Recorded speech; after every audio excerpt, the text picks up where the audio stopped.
ಕೆಳ ಹಂತದ ಅಧಿಕಾರಿಗಳ ದೂರಿನ ಅನ್ವಯ ಅಧಿಕಾರ ದುರ್ಬಳಕೆ ಕರ್ತವ್ಯ ಲೋಪದ ಆರೋಪದ ಅಡಿಯಲ್ಲಿ ಹಾರೋಹಳ್ಳಿ ತಹಶೀಲ್ದಾರ್ ಅಮಾನತು ಮಾಡಲಾಗಿತ್ತು.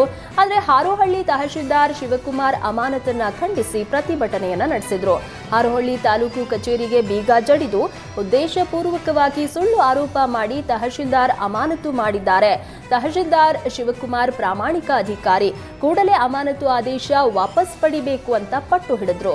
ಇನ್ನು ತಾಲೂಕು ಕಚೇರಿ ಬೀಗ ತೆಗೆಸೋದಕ್ಕೆ ಮುಂದಾದ ಪೊಲೀಸರ ಜೊತೆಯಲ್ಲಿ ವಾಗ್ವಾದಕ್ಕಿಳಿದ ಪ್ರತಿಭಟನಾಕಾರರು ಜಿಲ್ಲಾಧಿಕಾರಿ ಯಶವಂತ ವಿ ಗುರುಕರ್ ವಿರುದ್ಧವೂ ಘೋಷಣೆ ಕೂಗಿ ಆಕ್ರೋಶ ವ್ಯಕ್ತಪಡಿಸಿದರು. ಮೈಸೂರಿನಲ್ಲಿ ಡಾಕ್ಟರ್ ಬಿಆರ್ ಅಂಬೇಡ್ಕರ್ ಭವನ ಕಾಮಗಾರಿ ಪೂರ್ಣಗೊಳ್ಳದ ಹಿನ್ನೆಲೆ ದಲಿತ ಸಂಘಟನೆ ಮುಖಂಡರು ಸಚಿವ ಎಚ್ಸಿ ಮಹದೇವಪ್ಪ ನಿವಾಸಕ್ಕೆ ಮುತ್ತಿಗೆಗೆ ಯತ್ನಿಸಿದ್ರು. ಸರ್ಕಾರವನ್ನ ಎಷ್ಟೇ ಮನವಿ ಮಾಡಿದ್ರೂ ಅಂಬೇಡ್ಕರ್ ಭವನ ಇದುವರೆಗೂ ಪೂರ್ಣಗೊಂಡಿಲ್ಲ. ಇದರಿಂದ ಬೇಸತ್ತ ದಲಿತ ಸಂಘಟನೆ ಮುಖಂಡರು ಮೈಸೂರಿನ ವಿಜಯನಗರದ 2ನೇ ಹಂತದಲ್ಲಿರುವ ಸಚಿವರ ನಿವಾಸಕ್ಕೆ ಮುತ್ತಿಗೆಗೆ ಯತ್ನಿಸಿದ್ರು. ಕೂಡಲೇ ಸ್ಥಳಕ್ಕೆ ಆಗಮಿಸಿದ ಪೊಲೀಸರು 50ಕ್ಕೂ ಹೆಚ್ಚು ಮಂದಿ ಪ್ರತಿಭಟನಾಕಾರರನ್ನ ವಶಕ್ಕೆ ಪಡೆದರು. ಹೊಸಪೇಟೆಯಲ್ಲಿ ಜಿನ್ನಿ ಮಿಲ್ಕ್ ಕಂಪನಿಯಿಂದ ಕತ್ತೆ ಹಾಲಿನ ಹೆಸರಲ್ಲಿ ಕೋಟಿ ಲೂಟಿಯಾಗಿದ್ದು, ಈ ಪ್ರಕರಣದ ಮತ್ತೊಬ್ಬ ಆರೋಪಿಯ ಬಂಧನವಾಗಿದೆ. ಪ್ರಕರಣದಲ್ಲಿ ಹಲವು ಕಿಂಗ್ ಪಿನ್ಗಳನ್ನು ಬಂಧಿಸಿರುವ ಸಿಐಡಿ ಅಧಿಕಾರಿಗಳು 4.5 ತಿಂಗಳ ಬಳಿಕ ಮತ್ತೊಬ್ಬ ಆರೋಪಿಯನ್ನ ಲಾಕ್ ಮಾಡಿದ್ದಾರೆ.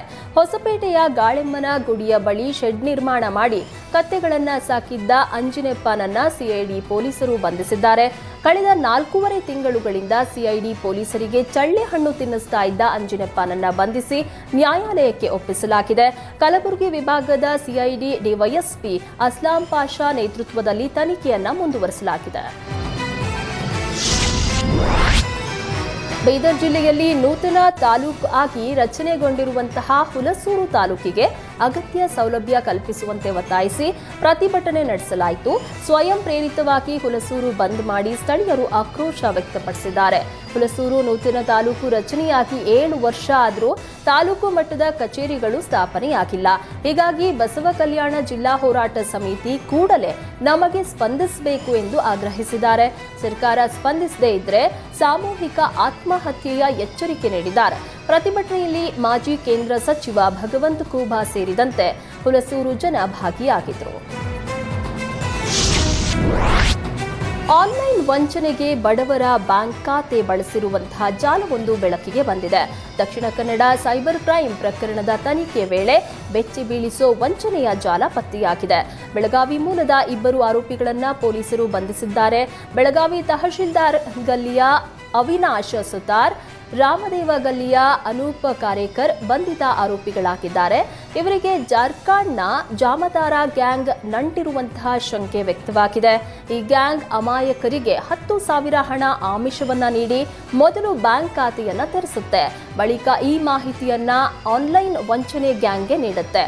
ಆ ಗ್ಯಾಂಗ್ ಶ್ರೀಮಂತರನ್ನ ಬ್ಲಾಕ್ಮೇಲ್ ಮಾಡಿ ಆನ್ಲೈನ್ನಲ್ಲಿ ವಂಚಿಸಿ ಈ ಖಾತೆಗಳ ಮೂಲಕ ತನ್ನ ಅಕೌಂಟ್ಗೆ ಹಣವನ್ನ ಪಡೆದುಕೊಳ್ತಾರಂತೆ.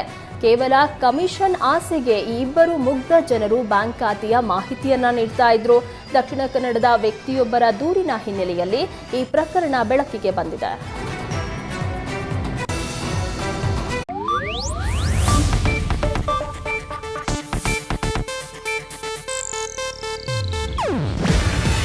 ಇದು ಏಷ್ಯಾನೆಟ್ ನ್ಯೂಸ್ ನೆಟ್ವರ್ಕ್ ಪ್ರಸ್ತುತಿ. ನೀವು ನೋಡ್ತಿದ್ದೀರಾ ಏಷ್ಯಾನೆಟ್ ಸುವರ್ಣ ನ್ಯೂಸ್.